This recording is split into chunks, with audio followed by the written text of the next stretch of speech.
crème. Bon, attention, 50 mètres derrière. Oh là, attention, une embardée dans les vignes, justement. Je pense que c'est Peter Solberg qui est venu visiter le vignoble alsacien. Ah, c'est un énorme tournant là dans ce rallye France-Alsace. Peter Solberg, justement, on l'a dit, peut-être un peu trop à l'attaque. Il avait signé les meilleurs chronos intermédiaires d'entrée de jeu. Et là, Peter Solberg, il est fort mal engagé, Guy. Oui. Il est obligé de faire des demi-tours dans l'herbe, des vignes, avec l'avant droit bien abîmé. Ah, c'est le premier Cador depuis le départ de Strasbourg jeudi soir. Le premier Cador à connaître des mésaventures. Peter Solberg dans le bas-côté.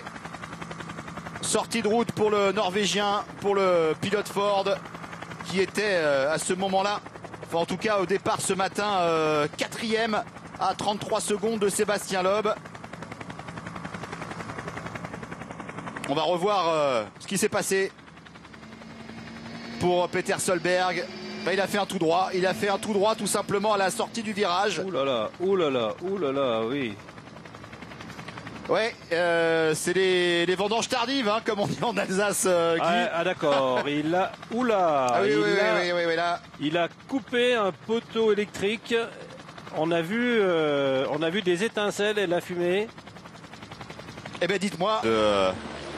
Dani Sordo sur son tête à queue, visiblement à petite vitesse, alors que l'on revoit l'image de la matinée, très certainement, en tout cas de ce début de matinée. Peter Solberg, regardez Guy, qui va tracer tout droit dans un premier temps à la sortie du virage, et ensuite qui ne peut pas rattraper sa Ford. Hein. Ne peut pas revenir sur la piste, là a priori. Et ensuite le poteau électrique. Et le poteau qui tombe. Avec les étincelles. Ah, c'est incroyable. Voilà. Alors les spectateurs, ont eu chaud. Hein. La frayeur de leur vie. Les étincelles sur la voiture, les fils électriques qui ont touché la voiture, c'est une ligne haute tension.